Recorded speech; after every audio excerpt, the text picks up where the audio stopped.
No vídeo de hoje eu vou compartilhar com vocês as matérias do meu terceiro semestre de psicologia.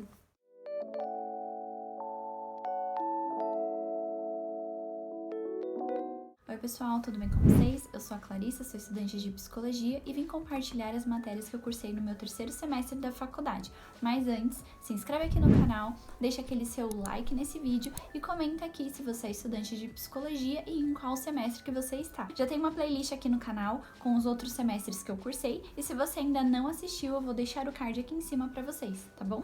Então, vamos embora pro vídeo. A minha primeira matéria esse semestre foi Psicologia Geral e Experimental. Nós vimos conceitos como a aprendizagem. Então, a aprendizagem ela pode ocorrer por habituação ou pela desabituação. Tudo que a gente aprende fica armazenado no nosso cérebro. E o sono impacta na consolidação da memória. As memórias elas vão ser mantidas através de uma rede de neurônios, se comunicam através das sinapses. Nós vimos o condicionamento clássico, que é um tipo de aprendizagem behaviorista e foi descoberta por Pavlov. Vimos também o condicionamento instrumental operante, que foi criado por Skinner. Vimos a base neurológica da aprendizagem. Sempre que uma nova aprendizagem ela vai acontecer, o nosso cérebro ele cria um caminho e esse caminho é chamado de rede neural que registra toda aquela aprendizagem. Vimos também que os neurônios são células nervosas que elas captam as informações e passam adiante para outros neurônios através das sinapses. E quanto mais nós exercitamos a aprendizagem, quanto mais nós expomos a determinado conteúdo, mais forte ficam os neurônios que registram as informações recebidas, sendo muito mais fácil de relembrar. Vimos também a memória de aquisição, o armazenamento e recuperação. Sem a memória, nós seríamos incapazes de falar, de ler, de reconhecer objetos, porque a memória, ela reconstrói os fatos que nós vivenciamos. E algo interessante que eu vi esse semestre foi a deficiência de vitamina B. Então, quando nós temos a deficiência desse tipo de complexo de vitaminas, isso pode afetar a lembrança das memórias antigas e a formação de novas memórias. Além, de poder provocar o processo chamado de confabulação. E o que é essa confabulação? A confabulação ela é a mistura da realidade com a fantasia. Então, o que seria isso? Seria, por exemplo, eu assisti um vídeo, um filme, e passou alguns dias e aquelas cenas que eu assisti naquele filme, eu acho que eu realmente vivi na minha vida real.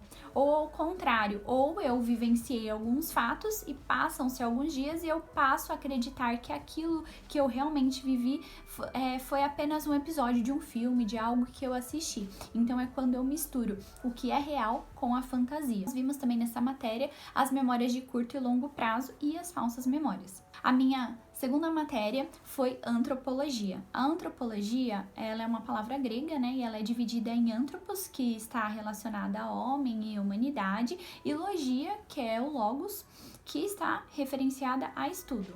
Ela é a ciência que estuda o ser humano e a humanidade e ela abrangendo todas as suas dimensões. Então, desde a parte biológica ou física e envolvendo os aspectos genéticos, culturais e que estuda também os aspectos que enquadram os costumes, as tradições, os hábitos culturais da humanidade. Dentro da antropologia, temos a antropologia evolucionista, a funcionalista, a difusionista e a estruturalista. Dentro da estruturalista, nós temos a cultural, a linguística, a biológica e a arqueológica. A minha terceira matéria é a neuroanatomia. Nessa matéria, nós aprendemos sobre as principais estruturas que compõem o sistema nervoso central. Ele é composto pela medula espinal e a medula espinal ela é um órgão extremamente importante, porque é através dela que são conduzidos os impulsos motores e os sensoriais. Faz parte também do sistema nervoso central o encéfalo. O encéfalo ele é composto pelo cérebro. O cérebro ele é dividido em telencéfalo e diencéfalo. E no cérebro lobo frontal, o lobo parietal, o lobo occipital e o lobo temporal. Ainda fazendo parte do encéfalo tem o tronco encefálico e o cerebelo, que ele é um mini cérebro. Então nele tem as funções motoras de equilíbrio, regulação, tônus para postura, coordenação e aprendizagem motora. A minha quarta matéria foi análise experimental do comportamento. Nessa matéria nós paramos para observar o nosso comportamento e o dos outros. Vimos que ter um olhar para um comportamento nos auxilia na compreensão de vários vários aspectos da vida, para que mudanças possam ocorrer tanto no pessoal quanto no coletivo. E o comportamento, ele é o objeto de estudo dessa ciência. Então, o comportamento ele é desenvolvido através da interação do indivíduo com o meio em que ele vive. E dentro dessa matéria nós vimos que tem o comportamento respondente, que é aquela resposta reflexiva a um estímulo. Então, não tem a necessidade de acontecer uma aprendizagem. Um exemplo disso é, quando eu sinto frio, eu fico arrepiada. Ou quando eu sinto calor, eu sinto sede. Então, não tem um estímulo que eu preciso aprender isso. Eu apenas sinto e ele é involuntário. Já o operante, ele pode ser aprendido ou pode ser imitado. A resposta ela é controlada por uma consequência, que nós chamamos de reforço. Então, o que seria aí um estímulo reforçador? Se você gostar desse vídeo, você já deixa seu like aqui, que provavelmente eu vá fazer outros conteúdos como este. Então, o seu like, para mim, é um estímulo reforçador. Então, quer dizer que esse conteúdo agradou o público e que ele quer saber mais sobre esse tipo de informação. Já põe em prática aqui esse tipo de conhecimento, né, que a gente aprendeu agora, que é o reforço. Então, deixa o seu like aqui embaixo. A minha quinta disciplina foi a História dos Saberes Psicológicos. E dentro dessa disciplina nós estudamos os diferentes pensadores que foram importantes para a construção da psicologia. Então lá atrás, lá na Grécia Antiga, nós vimos que Platão ele se interessou por assuntos relacionados à sensação, percepção, memória e a cognição. E ele também estudou a relação entre a motivação e a emoção.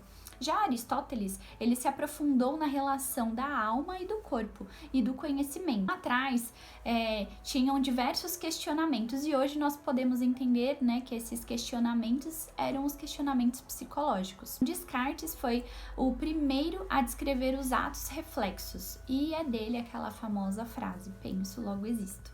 Um marco na história da psicologia foi o surgimento do laboratório em 1879. E, avançando um pouquinho agora mais para a atualidade, em 2007, o Conselho Federal de Psicologia reconheceu 13 áreas de atuação que o psicólogo pode atuar. A área de psicologia escolar e educacional, foi a área organizacional do trabalho, a jurídica, foi também a área clínica. Dentro da área clínica é possível atuar com psicoterapia. E na psicoterapia nós temos a psicanalista, a sistema, a cognitivo-comportamental e também temos a humanista. Reconheceu também a área da saúde hospitalar, a área do psicólogo, da psicologia social, a área da neuropsicologia e a avaliação psicológica. Essa avaliação psicológica ela é restrita apenas para psicólogos. Então, nenhum outro profissional pode aplicar as avaliações psicológicas. Estudamos também as teorias behaviorista, psicanalista e estruturalista. A sétima matéria foi a Introdução à Psicologia, que foi o nosso projeto integrador. Nesse projeto integrador, nosso tema foi Violência Familiar Infantil. E a metodologia que utilizamos para realizar esse trabalho foi através de pesquisas bibliográficas, por meio de algumas plataformas. Então, nós utilizamos o Google Acadêmico, o SciELO e algumas outras, e nós buscamos e pesquisamos, né, artigos que abordassem esse tema, né, da violência familiar infantil. Selecionamos aqueles que mais se encaixaram. O objetivo do nosso projeto foi sensibilizar e informar as pessoas sobre esse assunto. Então, nós fizemos o uso de redes sociais, como o Instagram, para disseminar a informação e realizamos entrevistas com profissionais da área da educação. Nós entrevistamos 4 profissionais da área, em que cada um relatou as suas experiências frente à situação, né, da violência, e totalizamos 13 relatos de casos aí de crianças que sofreram a violência familiar infantil. No nosso trabalho, nós também vimos a questão de órgãos relacionados que visam a proteger a criança e o adolescente e também tem também toda uma base legal. Então, a gente viu o Estatuto da Criança e do Adolescente, que é o ECA, o Conselho Tutelar e o Disque 100. Então, o funcionamento do Disque 100 é bem legal porque ele é 24 horas. Então, caso nós tenhamos ciência de algum tipo de violência que esteja ocorrendo com crianças, né, com incapazes, nós podemos entrar em contato através desse telefone para poder fazer a denúncia.